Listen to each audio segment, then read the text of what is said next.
Hey YouTubers, I'm Nation1980 here, and yes, this is long overdue.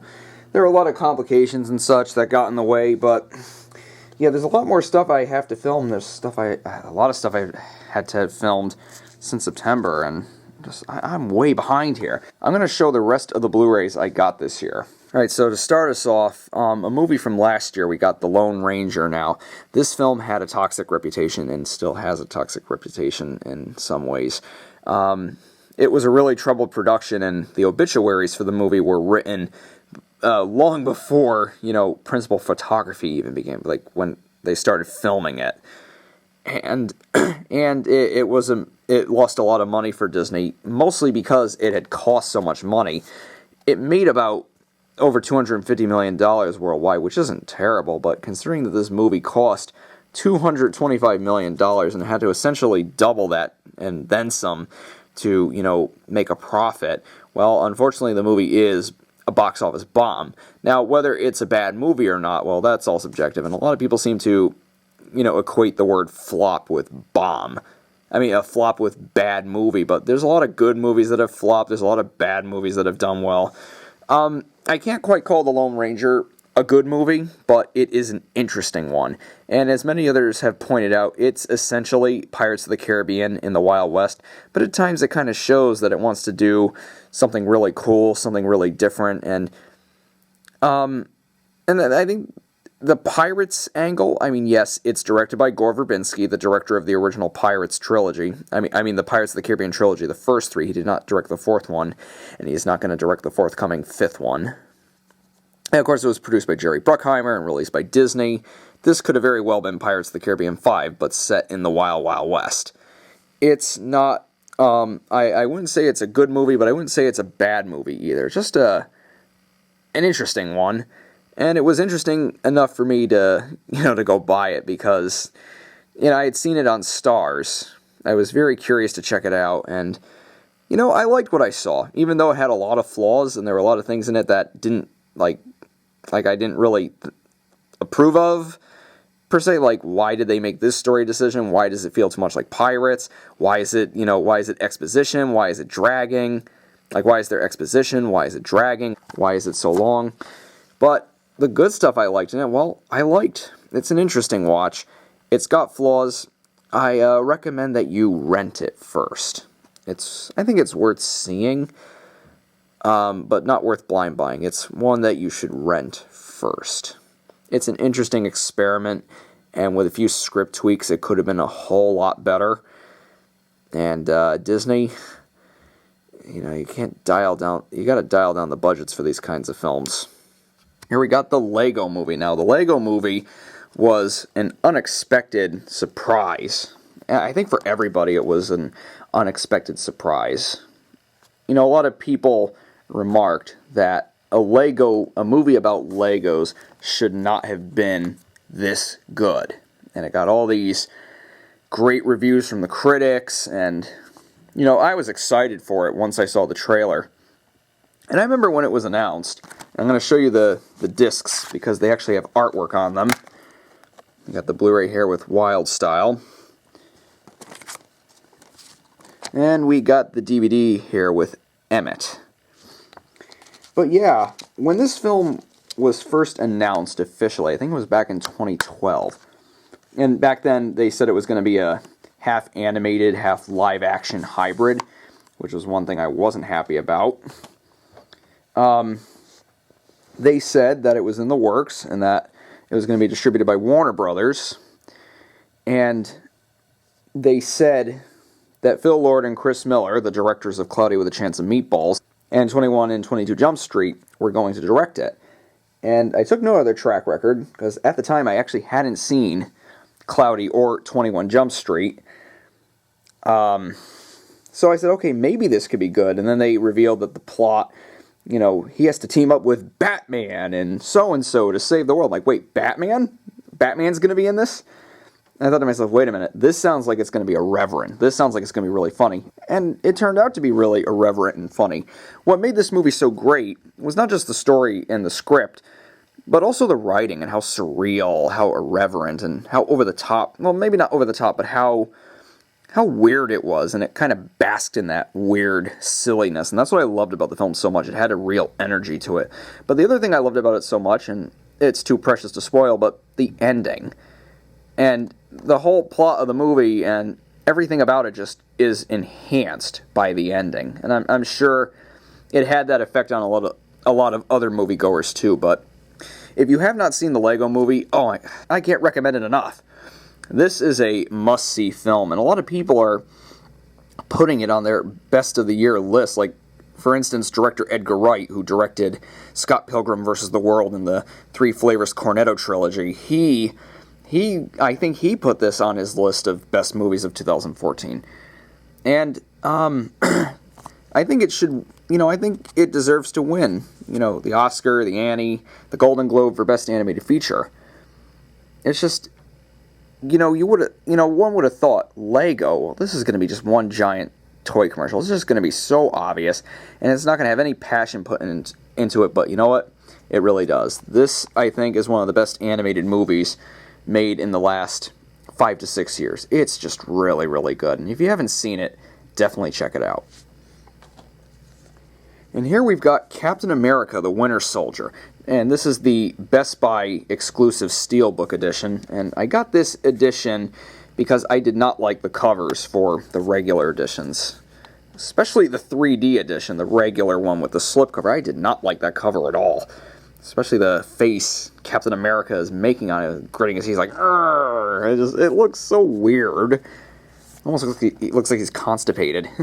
Yeah, this is a very nice cover, and I like how the iconic shield is facing you on the cover completely. This is actually taken from the film's teaser poster. Now, the movie itself, I absolutely loved Captain America the Winter Soldier. And up until the release of Guardians of the Galaxy, it was my favorite Marvel Cinematic Universe movie, and just one of my favorite superhero movies, period. To me, it has everything a good Marvel or good superhero film should be. The plot is tight, the script is very well rounded, it balances, lighter moments and more serious ones quite effectively. And like any good sequel, it develops the characters further, and all the while it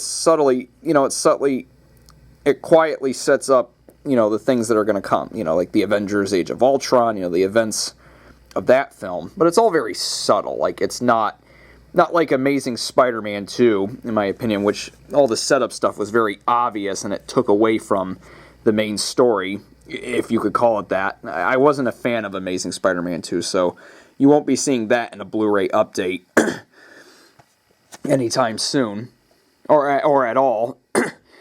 So yeah, if you're not up to speed with the Marvel Cinematic Universe films, it's still worth a watch because it works well as a superhero film, and it's got elements of a political thriller in it, and just it's a real action thriller. It's a conspiracy thriller, and as the conspiracy itself unfolds, like once you get all the clues to the puzzle, it really starts to work.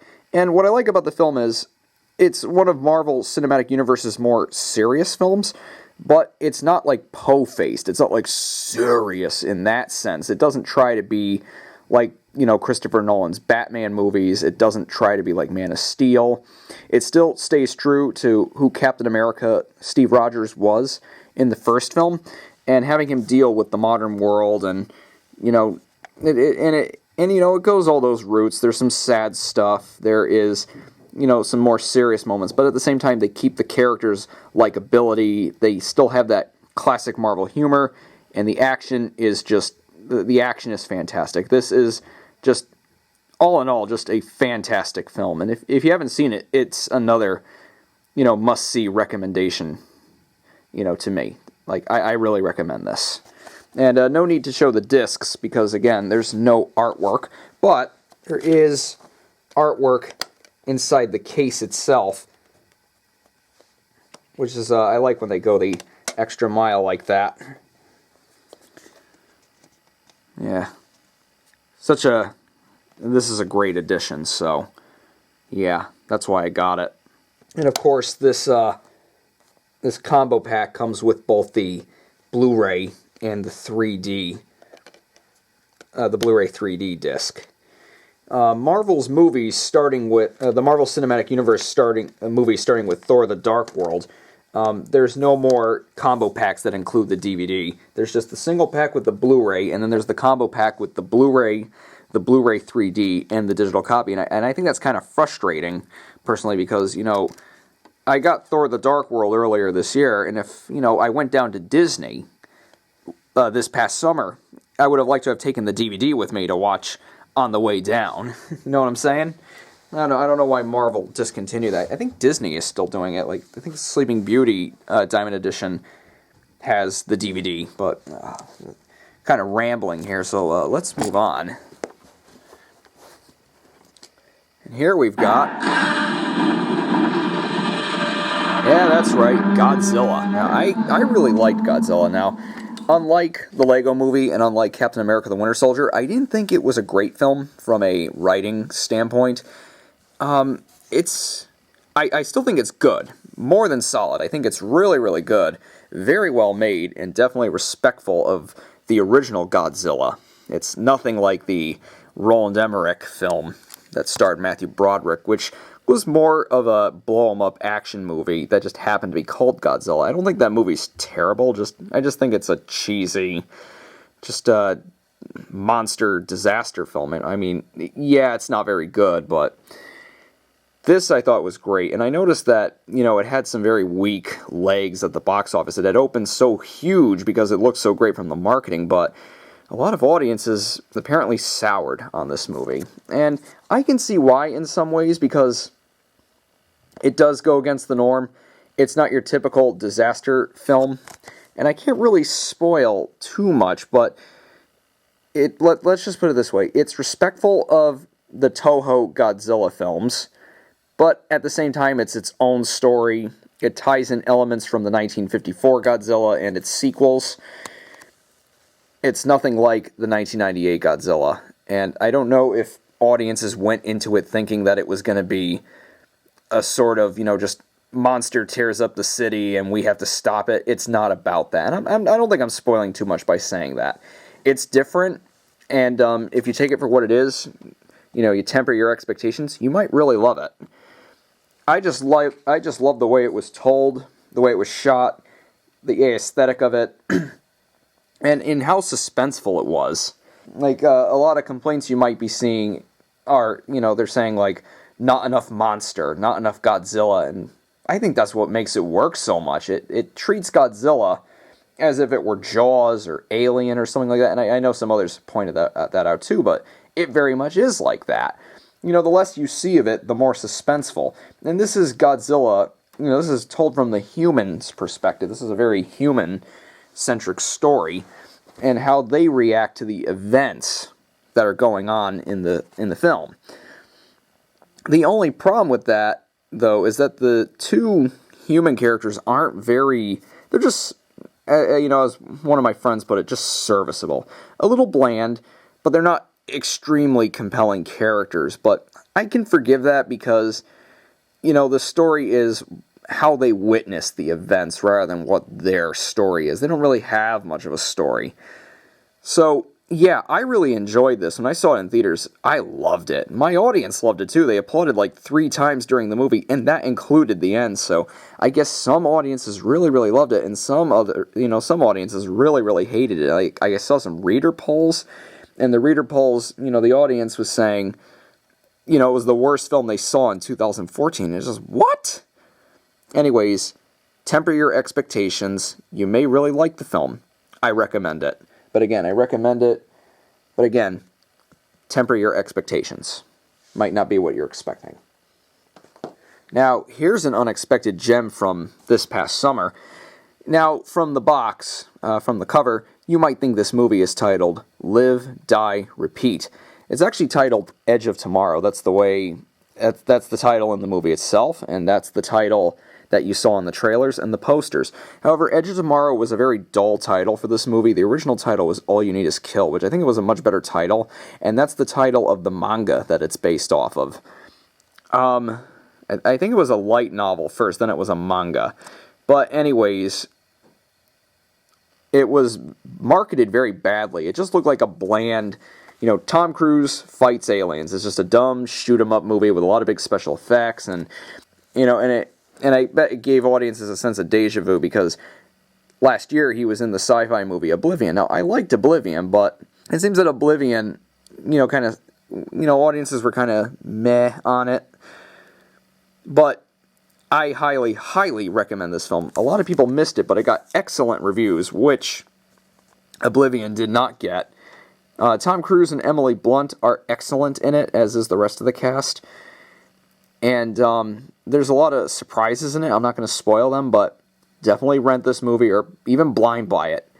You probably won't regret it. So yeah, watch it. I highly, highly, highly, highly recommend this film.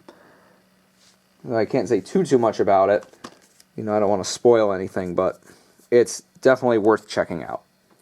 And here we've got another great film from this past summer, and I'd be okay if this took home the Academy Award for Best Animated Feature. This is How to Train Your Dragon 2. Now, I'm not the biggest fan of the first How to Train Your Dragon. I know, sharpen the pitchforks. I thought How to Train Your Dragon 1 was a good movie. Just a solid, good movie, and it was kind of not really a blind buy per se, but I got the first one for my birthday in 2010, and I liked it. It was a good gift. And, the first How to Train Your Dragon and, movies like Kung Fu Panda to me show that DreamWorks was getting better with their output because I'm not the biggest fan of what they did before. Like, there's some surprises mixed in with other stuff that I'm not really too big about. How to Train Your Dragon 2, I think, is the best DreamWorks film to date. Not only do I think it's much better than its predecessor, but I think, and this is a great cover, by the way, I think it's also, their best film to date. Originally, I thought Rise of the Guardians was their best, but now I think, and not counting the Aardman films, I think this one's their best. I think it improves upon the original. Like, I know a lot of people thought it was good, but not as good as the first. Like, some people still preferred the first movie. And look at this. Since DreamWorks movies are now distributed by Fox, they actually put artwork on the discs. That's just awesome. Full color and everything. I mean, it's the same image for the Blu-ray and the Blu-ray 3D. And the DVD itself. But hey, that's better than nothing. Better than what Disney and Paramount and most of those other studios are doing. I like a little, pizzazz to go with my Blu-ray editions. Like, some people don't care. It's like, oh, disc art, what matters is the movie, I was like, I like when these studios go the extra mile and make a nice presentation for these movies, especially animated movies, because of how, imaginative, how colorful, how detailed they are. And so How to Train Your Dragon 2 and How to Train Your Dragon 1 come highly, highly recommended. But I think the second one's a lot better. I think the writing is better. I think the supporting cast is a lot more interesting this time around. I like, the fact that it kind of goes a darker route, but it doesn't, force it. Some people thought that the darker route was a little forced. I did not. I think it was suitable, for this kind of sequel. And it's set 5 years later. The characters are now roughly in their early 20s, so, it didn't bother me that they tried to go, a significantly darker route with the story. But what matters to me is how well it was handled, and I thought it was very, very, very well handled. I thought it was exceptionally done. And here we've got Guardians of the Galaxy. Now, like I said earlier, this, I think, is the best Marvel Cinematic Universe movie to date. And this is just the standard edition that comes with the, just the Blu-ray. Nothing else, no Blu-ray 3D, no digital copy, no DVD. Maybe it comes with a digital copy. There's like a code inside. I don't know. So, what is so great about this film? Oh yeah, it is a digital copy. No artwork there. So what is so great about the movie? Well, it feels a lot different from the previous Marvel Cinematic Universe films, but what really works about it, other than the great story, the great script, the script barely misses a beat, is that the movie is very oddball and very weird, and I like how it embraced that weirdness. I mean, come on, this is a movie with a gun-toting space raccoon and a tree, a talking tree. And then, you got Gamora here and Drax, and they're technically, they're both aliens. And there's all this weird stuff in the movie, and the movie just basks in that weirdness. It goes all out with it. And, James Gunn, the director and the writer of the movie, he made his movie. And, some people complain that the Marvel movies kind of feel like they're committee made, like they don't feel like films made by their respective directors, although I kind of disagree with that, because I think all the Marvel Cinematic Universe films, even though they have a very similar aesthetic, I do think that they all feel different tonally and story-wise. Like, to me, I can't say that Iron Man 3, a Shane Black film, is the same exact movie as, the big fantasy adventure that is Thor and Thor the Dark World, and I can't say that thriller Captain America the Winter Soldier is the same exact movie as those two, or the very pulpy 1940s-esque Captain America the First Avenger. And I just think story-wise they're all there. Aesthetically, they're all similar, but I look at the MCU as a giant TV series, but on the big screen, and the episodes just happen to be like roughly 2-hour movies. And I don't think there's anything wrong with that. And I think each MCU entry has been satisfying in some way or the other. I think Iron Man 2 is the worst of the MCU films, but I still think there's a lot to like in that mess of a film. So Guardians of the Galaxy, I think, really hits all the right notes. And at the same time, its heart is in the right place. It's hilarious, but at the same time, it's very heartfelt. And at other times, it gets serious, but it's all done with balance. And if you're not into the Marvel Cinematic Universe, I still recommend it wholeheartedly. I still wholeheartedly recommend it because it's a great slice of sci-fi. Just a really weird sci-fi fantasy. Maybe it's more of a fantasy, but it's like a sci-fi fantasy space opera, and it shouldn't be missed. Check it out. It's currently the highest grossing film of the year domestically, and it might keep that position depending on how well the latest Hunger Games does. I hope it keeps it the position, because I really love this movie, and it would be great to see, a weird, a more out there movie like this hold the top spot. So Guardians of the Galaxy, highly, highly, highly, highly, highly recommended.